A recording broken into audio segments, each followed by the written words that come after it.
السلام علیکم ناظرین، شاست ٹی وی کے عالمی خبرنامے میں آپ کا خیر مقدم ہے۔ میں ہوں محمد شوکت اور سب سے پہلے نظر ڈالتے ہیں سرخیوں پر۔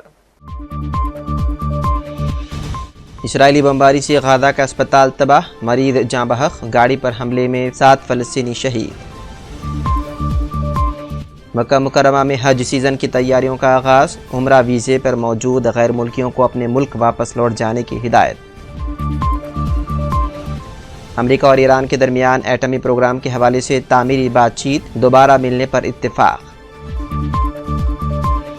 ٹرمپ کی بڑی پسپائی، اسمارٹ فونز اور کمپیوٹرز کو ٹیرف سے استثناء دے دیا۔ بیجنگ کو سرد ہواؤں نے لپیٹ میں لے لیا، اہم مقامات بند، سفر میں خلل۔ اور اسرائیلی فوج کا موراگ کوریڈور پر قبضہ، رافع اور خان یونس تقسیم، لاکھوں فلسطینی انخلا پر مجبور۔ تو ناظرین، یہ تھی سرخیاں، بڑھتے ہیں خبروں کی تفصیل کی جانب۔ اسرائیلی بمباری نے غزہ شہر کے الاہلی عرب اسپتال کو مکمل تباہ کر دیا ہے، جبکہ ایک مریض بچہ انخلا کے بعد سردی کی وجہ سے دم توڑ گیا۔ یہ حملہ اسرائیلی فوج کی جانب سے وسطی نصیرات پناہ گزین کیمپ اور جنوبی خان یونس کے رہائشیوں کے لیے نقل مکانی کے نئے احکام جاری کیے جانے کے بعد کیا گیا ہے۔ حماس کا ایک وفد مصری ثالثوں کی میزبانی میں جنگ بندی مذاکرات کے لیے قاہرہ میں موجود ہے۔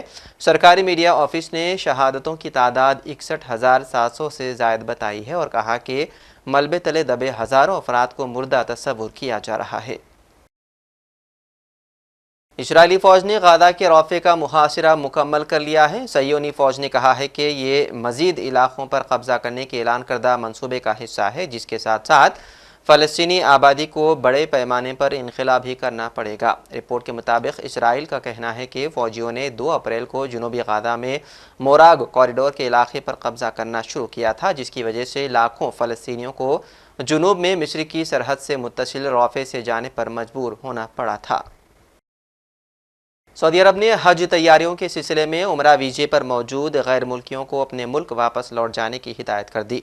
مکہ مکرمہ میں حج سیزن کی تیاریوں کا آغاز ہو گیا ہے، جس کے سبب سعودی وزارت داخلہ نے عمرہ ویزے پر موجود غیر ملکیوں کو 29 اپریل تک اپنے ملکوں کو لوٹ جانے کی ہدایت کی ہے۔ اسی حوالے سے سعودی وزارت داخلہ کا کہنا ہے کہ عمرہ ویزے پر آئے غیر ملکیوں کا واپس نہ جانا خلاف ورزی میں شمار کیا جائے گا۔ وزارت داخلہ کے مطابق 23 اپریل کے بعد سے سعودی عرب کے مختلف شہروں میں مقیم غیر ملکیوں و مکہ جانے کے لیے پرمٹ درکار ہوگا، جبکہ کام کی غرض سے مکہ یا مشاعرہ مقدسہ جانے والوں کو پورٹل سے پرمٹ لینا ہوگا۔ امریکہ اور ایران نے تہران کے ایٹمی پروگرام کے حوالے سے تعمیری بات چیت کی ہے اور دوبارہ ملنے پر اتفاق کیا ہے۔ ایرانی وزارت خارجہ کے مطابق تاہم مذاکرات کاروں نے بھی چند منٹوں کے لیے براہ راست بات کی ہے۔ بات چیت تعمیری اور باہمی احترام کے ماحول میں ہوئی۔ پیش ہے خاص رپورٹ۔ امریکہ اور ایران نے تہران کے ایٹمی پروگرام کے حوالے سے تعمیری بات چیت کی اور دوبارہ ملنے پر بھی اتفاق کر لیا۔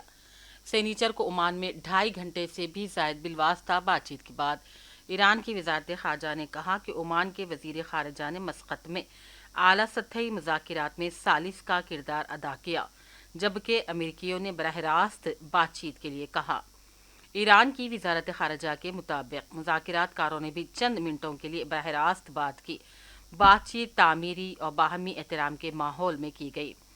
وزارت خارجہ نے کہا وہ امریکہ کے ساتھ جوہری مذاکرات اگلے ہفتے بھی جاری رکھیں گے۔ دونوں فریقین نے ان مذاکرات کو اگلے ہفتے جاری رکھنے پر اتفاق کر لیا۔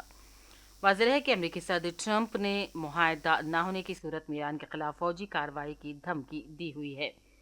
مذاکرات کے طریقہ کار پر اختلافات نے طویل عرصے سے ایک دوسرے کے دشمن دونوں ممالک جو صدر ٹرمپ کے سن 2018 میں اپنی پہلی مدت کے دوران پہلے معاہدے سے دستبردار ہونے کے بعد ایک نئے جوہری معاہدے کی تلاش میں ہیں۔ عمانی وزیر خارجہ نے کہا بات چیت دوستانہ ماحول میں ہوئی اور ہم مل جل کر کام کریں گے۔ ایران کے وزیر خارجہ عباس عراقچی جو ایک تجربہ کار سفارتکار ہے، سن 2015 میں ہونے والے معاہدے کے کلیدی معمار تھے۔ ایرانی وفد کی قیادت کر رہے ہیں، جبکہ ٹرمپ کے خصوصی سفیر اسٹیو وٹکوف امریکی وفد کی قیادت کر رہے ہیں۔ عباس عراقچی نے اس سے قبل ایران کے سرکاری ٹیلی ویژن کی جانب سے پوسٹ کی گئی ایک ویڈیو میں کہا ہمارا ارادہ برابری کی سطح پر ایک منصفانہ اور باعزت معاہدے تک پہنچنا ہے۔ عباس عراقچی نے اس سے قبل ایران کے سرکاری ٹیلی ویژن کی جانب سے پوسٹ کی گئی ویڈیو میں کہا